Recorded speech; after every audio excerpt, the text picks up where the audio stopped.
safeguard that no matter how bad a leader is, you can tolerate them for 2 terms.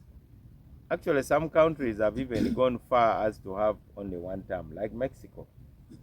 Because Mexico had a party which ruled for 71 years, and people had had enough.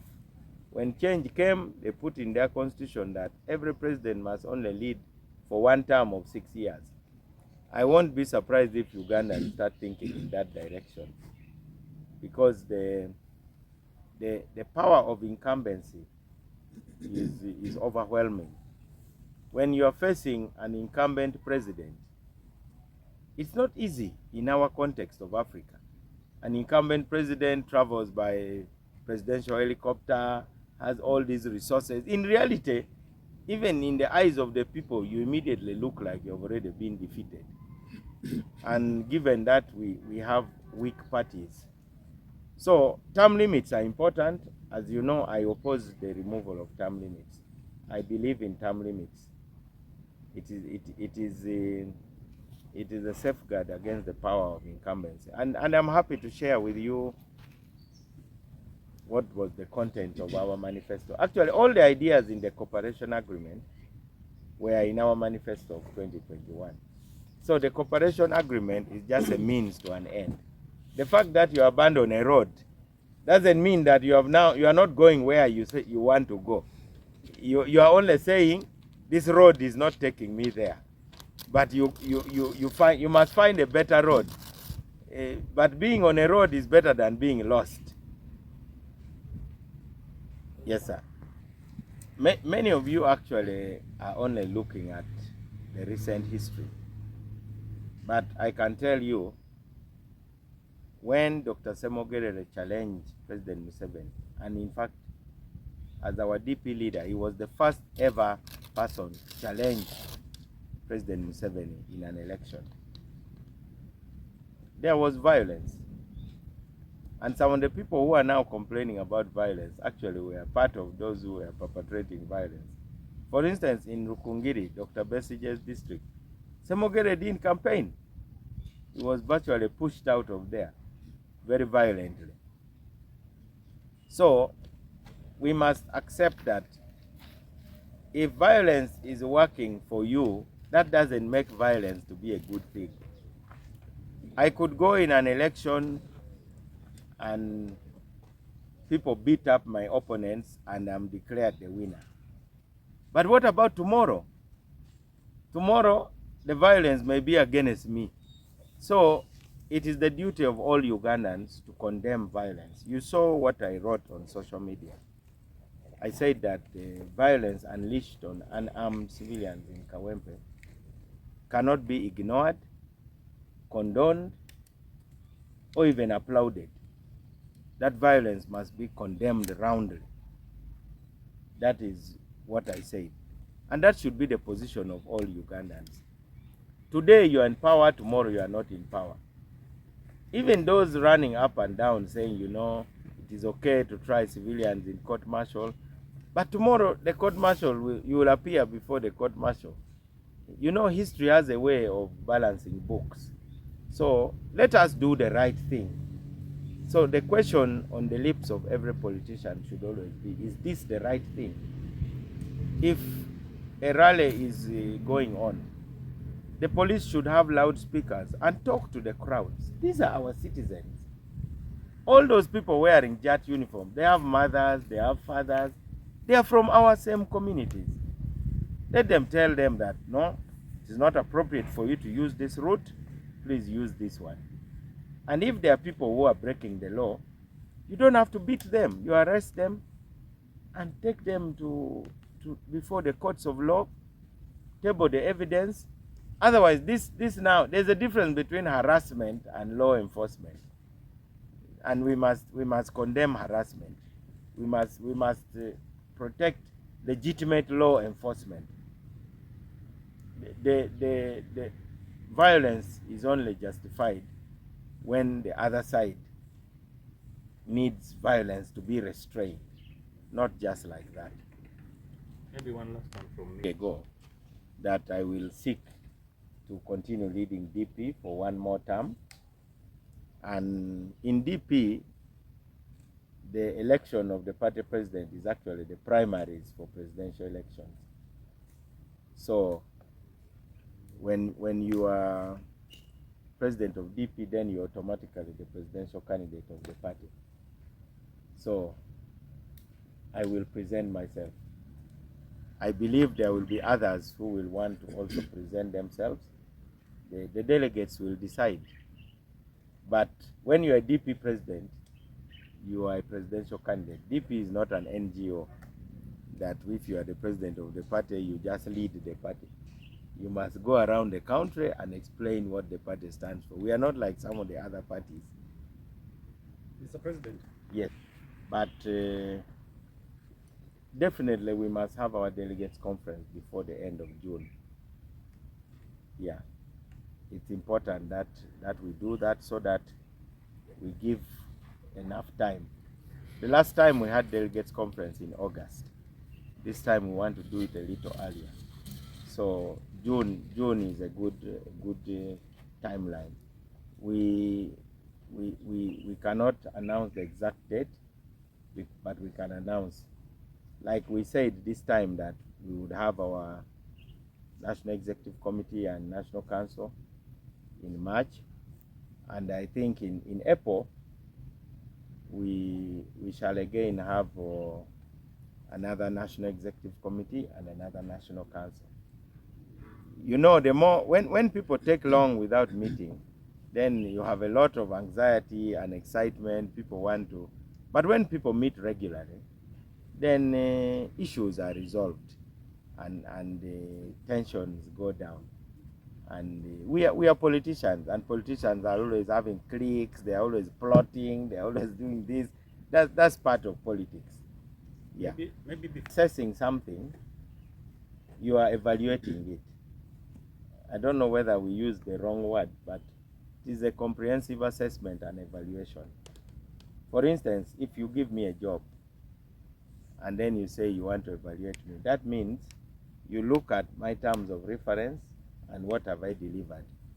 And the party leaders have a right to question whether the cooperation agreement has delivered what it said it would deliver.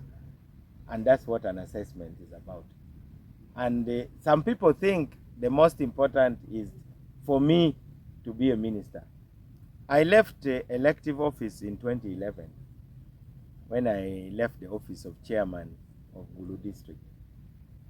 Up to 2022, I was not on anybody's payroll. So for me, this is not really about a job. I think there are some people who are getting excited for nothing. If I leave that office, there are 45 million Ugandans, out of whom the president can pick anyone and make them Minister of Justice. That is okay. Those are sacrifices you must make to show that you are really committed to your real ideas. I cannot just be committed to a salary, that I have a monthly salary as a minister. That cannot be my main commitment, that I am committed to this vehicle that I sit in, that I've sat in for a few years. I was never committed just to being an MP to earn a salary. That's why after 2 terms I left. And then I went to become LC5 chairman. Can any of your MPs here accept to become a local leader after testing the millions in? So you must really have a sense of mission. So I feel insulted by those who think this is about Nobert Mao having a job in government.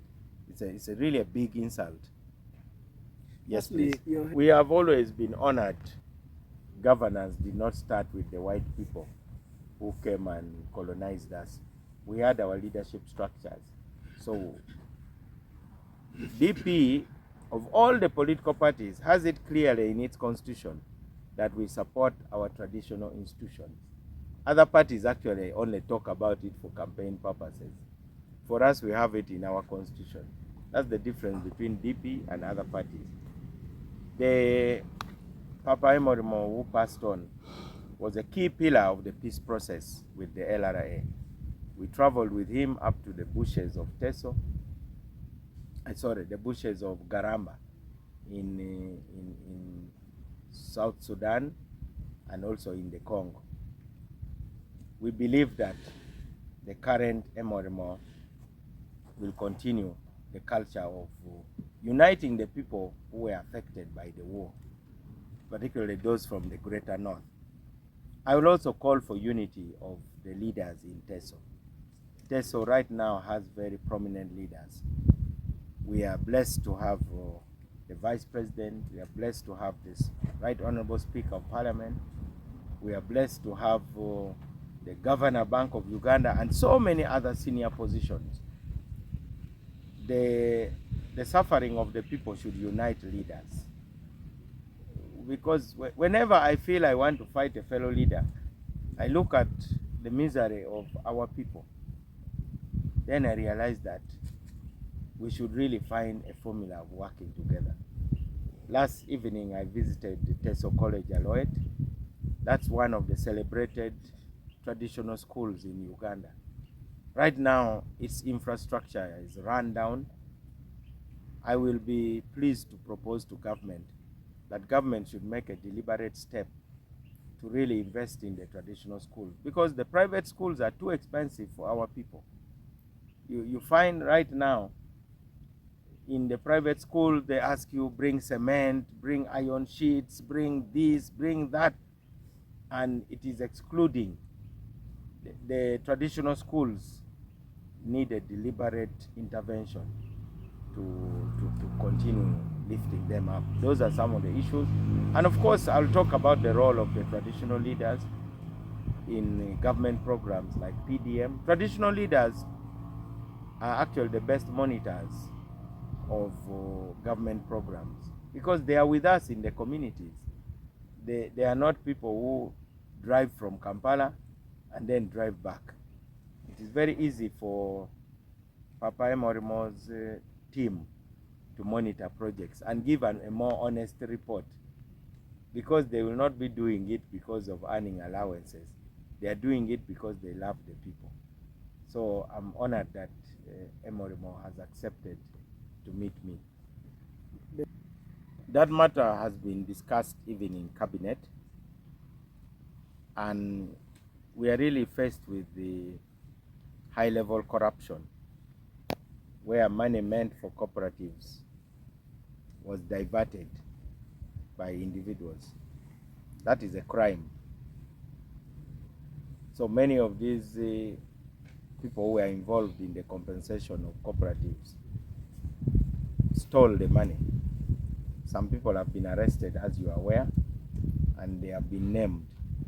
And I had expected the members of parliament who were talking about no cow, no vote, also to have talked about the money for the cooperatives. I can only pledge that I will be a strong voice for the cooperatives, including the TESO Cooperative Union. In a poor society, the best form of organization is the cooperative. And when their money is stolen, government should really be firm in dealing with it. On the question of compensation, we have requested that the next financial year we get at least 150 billion. That is from July. So far the government has been releasing tokens really. How do you spread 30 million to these three big regions, Teso, Lango and Acholi? Then recently it was 50. And then I heard that some people have been receiving money as little as 300,000. The minimum price for a cow is 1.1 million. So I really want to meet those people who receive 300,000. It is ridiculous. It is totally unacceptable, because you cannot even buy a big goat at that price. Some of the big goats go for 400,000. So, but we made some pledges. Number one, to continue pushing government to allocate more funds. Right now, because of little funds, it is almost like putting a crystal of sugar in a teacup and then you are asked whether you have tested how sweet the sugar is. There's no way you can test any sweetness if you have one crystal in a full cup of tea. It is an insult. The other thing is that we need to be more proactive in sharing information. In reality, in the last 2 years, we have done a lot to streamline the process of paying. And some people have been receiving money. But of course, they only talk about those who receive those little monies. Those who haven't received have a right to complain. Those who receive normally keep quiet. Because it is really only bad news which you people call news. Good news is never news. So we intend to send to the local levels a complete compilation of those who have been paid fully, those who have been partially paid with the amounts, and those who have not been paid. That is, those who have been assessed already. But then there are those who have filled forms for compensation, but they have not yet been approved. We must also have the list, and we must know why. The other issue is the high figures the lawyers are demanding. Some lawyers are demanding 50 billion, one law firm. Some of them were even demanding a percentage of the compensation. The president has directed that we should negotiate with the lawyers so that they accept to be paid a reasonable amount. After all, in many cases, there was a settlement, like in the Acholi war debt claimants. They didn't win the case, but there was a settlement, politically motivated, to settle the situation. Now, the principle behind the compensation is principle of building peace. The guns are silent, but we cannot say there is peace. Cattle compensation is one of the ways of achieving peace by at least restoring people to the level where they were. And these are some of the outcomes of the Juba peace process. Thank you very much. Mr. President, I'm not aware. The Public Order Management Act applies to such events. I don't know whether they have complied. You are the one telling me, so perhaps you can tell me. they have written to the IGP notifying them about their move, a stamped copy. The difference between a demonstration and a public gathering, because a demonstration involves a procession, and I would urge them to talk to the police and see what to do about it. It is a constitutional right for people to demonstrate, and it is the duty of the police to regulate. And I do not know whether the deployment is intended to stop them. I do not know whether they have decided to go ahead despite not agreeing on how to do it with the security. But these are matters that are constitutional rights. But as they say, the devil is in the details. I cannot really talk much unless I get to know the details.